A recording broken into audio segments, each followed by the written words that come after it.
Welcome back, everybody. Today, we're going to talk about enjoy, which is my fourth principle in the RISE. Today, I really want to teach you guys how to live a more joyful life because you deserve it and it will greatly impact how you live your daily life. Okay, after this last episode, I'm so excited that we're getting into the how-tos because I have so many questions. How to have joy during grief, how to find joy with the little things. So take us away. How do we do this? Well, the first step is you got to claim it. Claim joy in your everyday life. You have to feel like you are worth this. So I can't stress it enough. This is your birthright again. So you have to claim joy every day. What would you say to the person who feels like they don't deserve to live a joyful life? Maybe they had a rough past, or maybe they, have changed the direction of their life but still don't feel they're worthy of living a joyful life. What would you say to them? Well, I would say that you are worth it.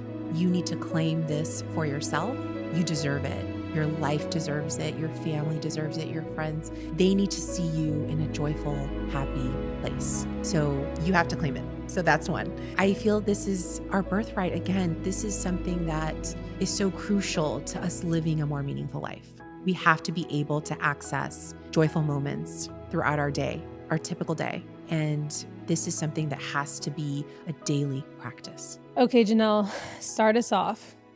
Where do we begin? What's step number one to living a more joyful life? You have to become aware of all the joy that exists around you. That is key. So I think even before you can start tracking it, what I tell people is become aware, move through your day and see where you can find joyful moments, or maybe they're appearing and you're not even noticing, right? So you just need to become more aware because there's so many beautiful moments unfolding in your day, but we're so distracted, we're so busy that we're not even noticing them. So awareness is key. There are joyful moments waiting for you at every corner throughout your day. The next thing I like people to do is to actually track it. Like joy is worth jotting down. That's what I love to say. So if there's something that brings you joy, write it down in your notes. Or like I did, I created a highlight in my personal account. So whenever I have a moment where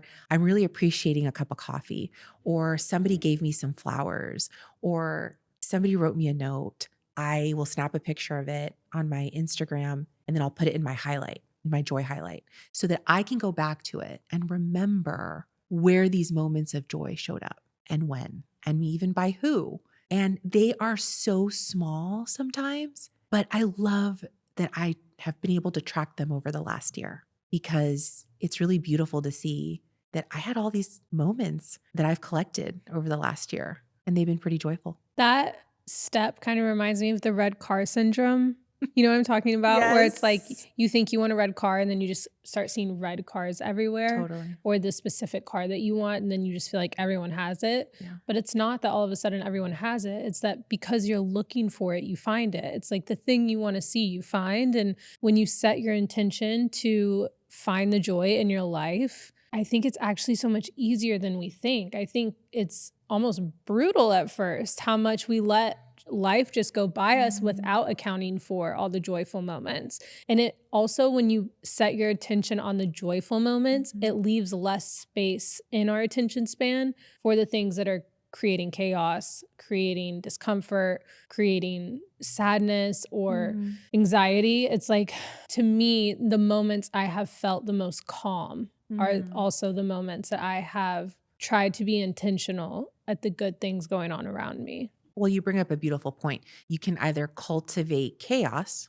or you can cultivate calm, right? You have a choice every day. And usually in the calmness is when all the beauty around you starts to appear. And that's just because you're in that place ready to receive it, ready to claim it. And that's why I always say it's just great to have that level of awareness that the more you clear from your life, the more you can get calm, the more you're ready to receive more of the goodness coming in. And you're just creating more and more and more of it. And it's beautiful how it shows up because you're actually like in a state of feeling like, you know what?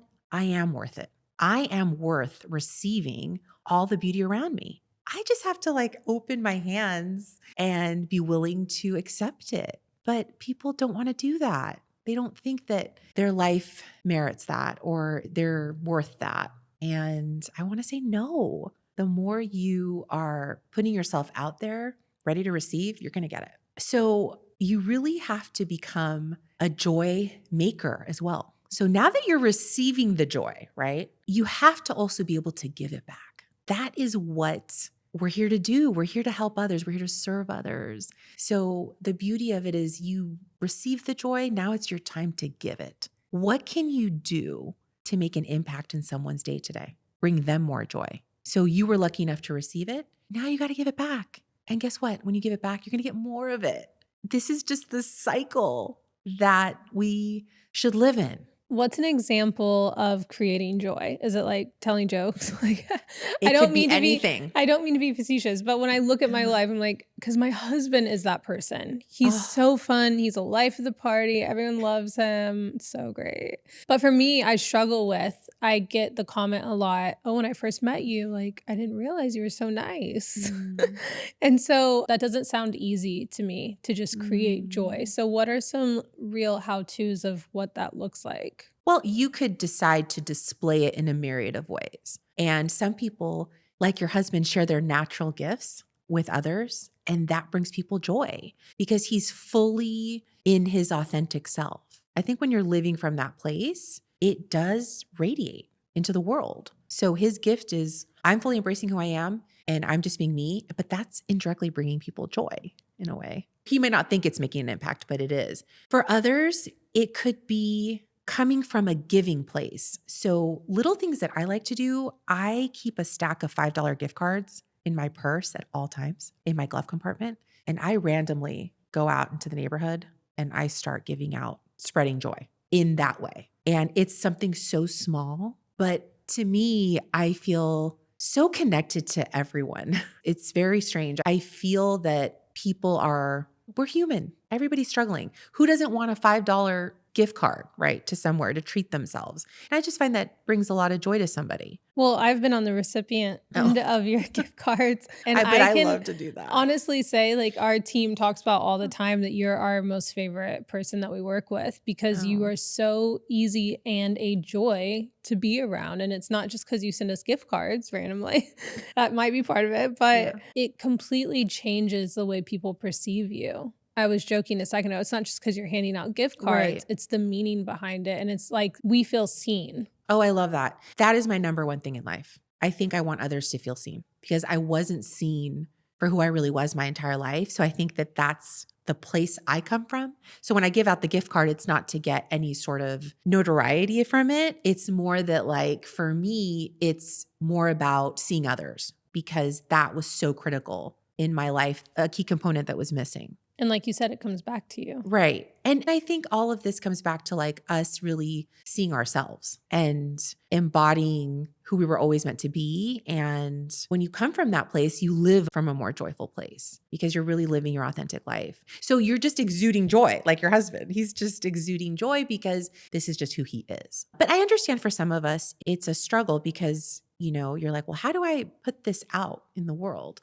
But really, it's just you being yourself and, moving through life, living more authentically. And I think when we live more authentically, we're happier. I want you to put your master's to the test right now. Oh my And gosh. I want you to explain to me, and just a random thought, because while you were talking, I was thinking about, okay, you're telling me what joy is, and it was reminding me of what joy isn't, like the moments where I feel the least amount of joy. And I would say a character trait around other people that makes me not enjoy their presence is when they are passive aggressive. Mm. What is that? What is it that can you just explain for our listeners and to me, because I really want to understand, first of all, an example of passive aggressiveness and explain to our listeners how that can make someone feel and why they need to stop doing it.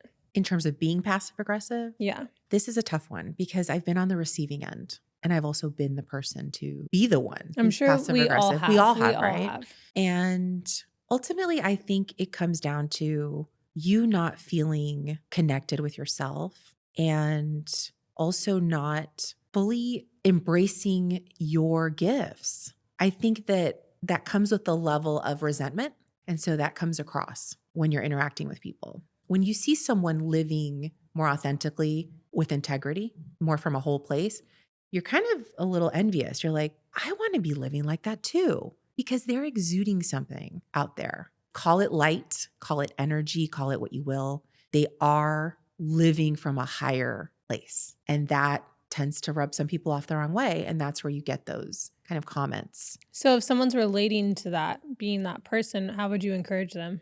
I would say that you need to be able to work on yourself and figure out the root of why you think you can't radiate at a higher place, a higher frequency. Like what is stopping you? And really connect to yourself and really try to go back to core principle 1, right? Which is reflection. Like, what is it about my life that is not encouraging me to live from a higher place? Because that's ultimately what we all need to do. We all need to elevate our emotions, elevate our feelings. And that in turn helps us act better in the world. Thank you for gifting me that rabbit trail. I appreciate. It's a lot. It's hard. Humans are complicated. They're very complex. This is a lot of research I've done the last few years. There are people that don't feel much, and that's okay. There are people like myself that feel too much, I think. There are people that are more in the middle, but we're all so complex and we're all on different journeys and we all have a different set of circumstances. So I understand that some of these principles, they're tough. They're tough to implement. I think we're all used to wanting to operate at the way we've been operating. But what I'm trying to get people to understand is that if you want any significant change in your life, you're going to have to be okay with becoming uncomfortable and trying some new things. And I want to lead you there and guide you. But ultimately, you're the one with the power, and we can only give you tools. So we talked about awareness of joy, and then we talked about actually tracking joy. And then we talked about giving. Now you want to give. And I think the last part is really just, it sounds so silly, but really taking the time to find joy in the simplest things in life and just really feeling all the emotions, relishing in that bite of ice cream that you love, going into the shower with your favorite. I have this favorite shower mist. It brings me so much joy. It's the silliest thing, but it calms me, it brings me joy. I love it. Even my husband and my kids, they have their own simple joys and they feel so good. And it's really feeling into all those emotions, allowing yourself to feel all those emotions and relishing in it and taking it in, taking the time to slow down and actually enjoying it. I mean, that's what it comes down to. Again, I think we go back to the fact that we live in such a fast-paced world and we're so deeply connected to our devices that we don't even take the time to just enjoy simplicity and simple things and simple interactions with people and simple things that come into our life daily. But we need to do that. That is the final thing, is really, enjoying those simple pleasures in life. So this week, I really want you to go about your week trying to implement one of the principles in joy. And it could be awareness, just keeping track of what is around you. It could be jotting down things that you see. It could be giving joy, and it could be just feeling it, feeling whatever comes your way. Thank you so much for tuning in. I invite you to go back and listen to the other episodes on the RISE principles: reflection, intention, simplicity, and enjoy. Thank you so much. I appreciate all of you.